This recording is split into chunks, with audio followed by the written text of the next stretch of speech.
السلام عليكم، كي دايرين؟ لاباس عليكم؟ اموركم مزيان؟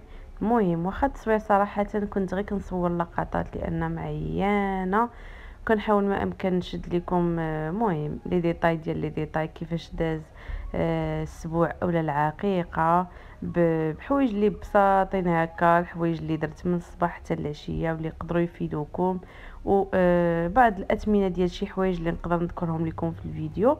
المهم خليكم معايا الفيديو من الاول حتى الاخير، وبعض الوصفات كذلك اللي راني مشاركهم معكم ديجا في فيديوهات اخرين غادي نحطهم لكم في صندوق الوصف. مهم من بعد ما صباح الصباح يعني نهار قبل من اسبوع هادشي درتو، جات النقاشه نقشات ليا كما كتشوفوا. صراحه هاد النقاشه النقيش ديالها غزال بزاف بزاف بزاف، صراحه حمقني، وانا من النوع اللي يديا ما تيشدش فيهم النقيش، وصراحه ولا اللون ديالو حميمر غزال بزاف، عجبني بزاف بزاف. المهم بالنسبه للنقيش فنقشت يديا ورجليا، قالت لي وقيله 150 درهم، 150 درهم باش نقشت. جات عندي للدار البنت سكينه في تماره غزاله بزاف بزاف بالنسبه للبنات ديال تماره. هذه جابادور اللي لبست لولدي اي خوها الكبير. المهم خديت ليه هاد الجليليبه هادي هكا في البلوسيال، لبستو معاه واحد السروال قندريسي ديجا كان عنده، يعني جديد ماشي قديم، ولبستو معها واحد دوني اولا دي بالدور هكا سميطات لان كان سخون الحال. بالنسبه لهذه بوحديتها هاد الفوقانيه هذه دايره 200 درهم، وإلا بغيتيها مع الجليليبه ديالها التحتانيه المطروزه، انا ديجا عنده جلابه داكشي علاش ما خديتهمش ليه اونصومبل، خديت ليه غير هاد الفوقانيه كتقام عليك ب 300 درهم. المهم هادشي اللي قال لي هذا مول اللي كيبيع هادشي، هذا هو الثمن ديالهم.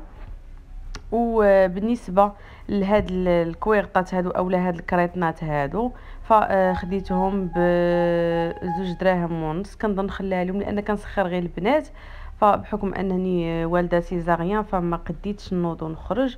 المهم زوج دراهم ونص باش قال لهم في الاول وخديت كما قلت لكم 50 حبه، خليها اليوم بزوج ديال الدراهم البياسه. المهم بالنسبه للطريقه ديال السدان ديالهم فهي هذه، كتخشي هذيك الجهه. حاولت نبين معكم لي ديتاي ديال لي ديتاي، المهم باش نبينوا كلشي داكشي اللي درنا هنا. هادو صايبتهم في العشيه، يعني في العشيه ديال الذبيحه. هنايا كنا ذبحنا، المهم كما قلت لكم حيت ذبحنا نهار قبل من الاسبوع عاد، يعني الغد ليه كان الاسبوع. هنا العشيه بديت كنصايب هاد الكريطنات هادو باش نقاد فيهم الحلوى، يعني حتى العشيه ديال نهار ديال الاسبوع كان غيكون الغد ليه في العشيه. صايبتهم وحطيتهم، قديت هاد الكريطنات كاملين باش نسهل عليا الامور بحال ما هكا، ودرت فيهم كلينكس اولا السويمه. المهم درتو فيهم هكا من الداخل باش ما نحطش الحلوى ديريكت على الكرتونه، وعاد بديت كنقاد في الحلوى ديالي. بالنسبه للحلوى فراه درت 7 ديال الشكال تقريبا، بما فيهم الكعاب جو بونس، جوج من الصابلي، وحده بهله، وحده شميسه دوازاتاي، وقيلا كاينه شي وحده اخرى ما عقلتش، وحده ديال الكاوكاو. المهم شي وحدين منهم شريتهم لان دركني الوقت في الاخير ما درتش كل شيء، وشي وحدين منهم راني صايبتهم في الدار غادي نخليهم لكم في صندوق الوصف. راه ديجا مبارطاجيه معكم الطريقه والمقادير ديالهم على القناه، ديجا صايبتهم معكم. صراحه كيجيو شي حاجه دي زوينه مع طريقه الاحتفاظ ديالهم، راه تقريبا يبقاو عندكم حتى لشهرين اولا 3 شهور كيصبروا الا درتوا ليهم طريقه الاحتفاظ يعني مزيانه، راه كيبقاو صالحين وكيبقاو مقرمشين بحال الا يلاه طيبتوهم.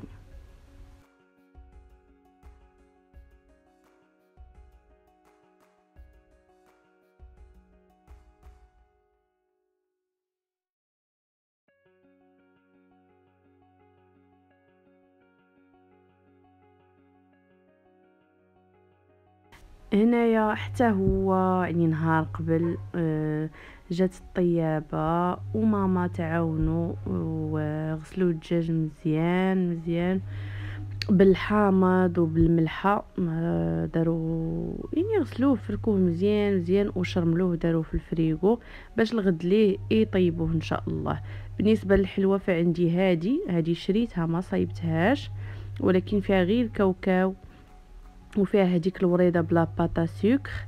هنايا عندي الكعاب، وهنا عندي واحد الصابلي بالشوكولات لان كاع الحلوه اللي صايبت ما دخلتش فيها الشوكولات بحكم كان سخون الحال فتفاديت الشوكولات، قلت حتى نبغيه ونشريه.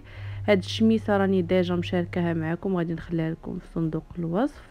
وغريبه البهله حتى هي، وهاد الصابلي بالفرماج وبعقده اللوز الفقاس حتى هو راني ديجا مشاركاه معكم. المهم قاديت كلشي بحال ما هكا وغادي نبدا نحط حلوه حلوه حلوه باش هكا ما ندوخش. حطيت كاع الكرات اللي عندي طلقت فيهم الحلوه ديالي كامله، وعاد بديت كنسد الكرات دياولي.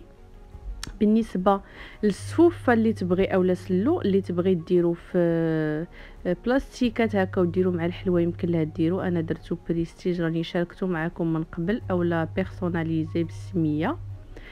هنايا من بعد ما صبح الحال يعني هنايا الصباح ديال نهار الاسبوع، فالناس عيطت لهم بكري شويه، المهم واخا ما جاو حتى العصر، يعني راكم عارفين العراضه ديالنا. درت معهم مع الزوج يعني نض الصباح قديت هاد الفنايق وهاد الشيء. بالنسبه للرجاله كيبغيو يعمروا اتاي وداك الشيء، المهم قديت الصوينيه هكا وكل شيء وحطيناه فوق من الطابله، و غدينا الكويسات ديال الماء وداك الشيء، وطلقنا شويه ديال الامداح النبويه. المهم هذه هي الطويبله ديالي كانت بحال ما هكا الفنيقات ديالها فيهم اتاي والنعناع والسكر والبريردات ديال اتاي والكويسات. وصافي مشيت طلعت لفوق للدار الفوقانيه باش هكا نوجد الموسيقى. ايوا من بعد ما بداو كيتجمعوا الناس لبست هاد القفيطين خفيف وزويون حتى هو في البلوسيال بحال لا كولور ديال الجليبه ديال ولدي. وهنايا جاو الناس وبداو كيشطحوا، يلا كيبداو الناس كيجمعوا الموسيقى وهذا والامبيونس، بداو كيشطحوا الناس ناشطين وفرحانين هنايا.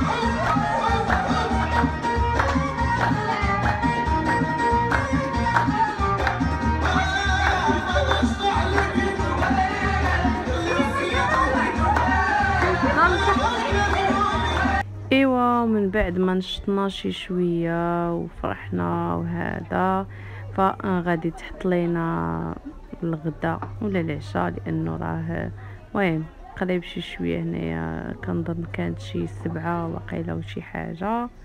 المهم حطوا لينا الكيسان مناضه والخبز ومشاو باش يجيبوا لنا الدجاج. بالنسبه للدجاج جا واعر بزاف بزاف، يعني درنا طريقه تقليديه يعني دجاج بالزيتون والحامض والهريسه سامبل. جا شي حاجه رائعه تا السيده اللي كطيبو تبارك الله عليها، يعني صراحه دائما طيابها واعر بزاف. عرفتو دابا انا كنمونطي في الفيديو والله العظيم الا تفكرت هذيك المذاق ديال الدجاج ريوغي سالوه عرفتو وحق الله ما كرهتش غير شي شويه من ديك المريقه والكبيده مضغمر، جا رائع بزاف بزاف. وهذه كانت هي الحطه ديال الدجاج. من بعد حطوا لنا اللحم. بالنسبه للحم فهنايا النيت ديال الغنمي بشويه ديال البرقوق وشويه ديال اللوز هكا مقلي، جاته هو شي حاجه رائعه كتخلي فيه المذاق ديال اللحم، يعني كتمضقي المذاق ديال اللحم في نفس الوقت فتي بزاف بزاف، ويعني طريفات شادين فراسهم ما دايبين ما حتى شي حاجه. ومره اخرى رجعنا عاوتاني لونبيونس والشطيح واحد شويه باش نهضمو. يا اختي. وهنا جابوا لنا اتاي يفرقوا علينا، وجابوا لنا الحلوه اللي صايبنا من قبل في كريطنات. ففضلت انني ما نديرهاش في بلاطويات، لان ديجا كيبغيو الناس يعني يديو معاهم هكا حليوه ديالهم وهذا. فمن الاحسن هاد الكريطنات زويونين هكا ومجموعين ومحافظين حتى على الحلوه، كتبقى نقيقيه وزوينه. وكان هذا هو الشكل ديال لامبالاج ديال الحلوه ديالي. ومن بعد ما شربوا الحليوه وسالاو عاوتاني بداو كيشطحوا واحد شويه. كنظن بلي تقطع لي الفيديو، ولكن غادي نخلي لكم بعد فرقوا علينا السلو البيرسوناليزي كما قلت لكم من قبل، اللي كيكون بالسميه. فانا كتبت فيه السميه ديال بنتي غيتا، الله يحفظها ويخليها ليا ويخلي لكم وليداتكم كاملين، والله يخلي لكم صحيحتكم وينوركم.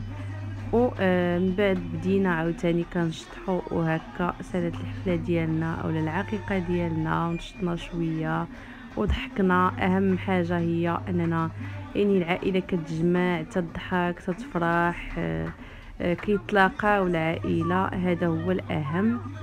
وكنتمنى يكون عجبكم الفيديو. ما تنساوش لايك وبارطاج الفيديو وشاركوا بالقناه اللي كيزوروا قناتي اول مره. ولا عجبكم الفيديو خليو تعليق كذلك، وخليتكم على خير. نتلاقاو ان شاء الله في فيديو قادم باذن الله. دمتم في رعايه الله وحفظه.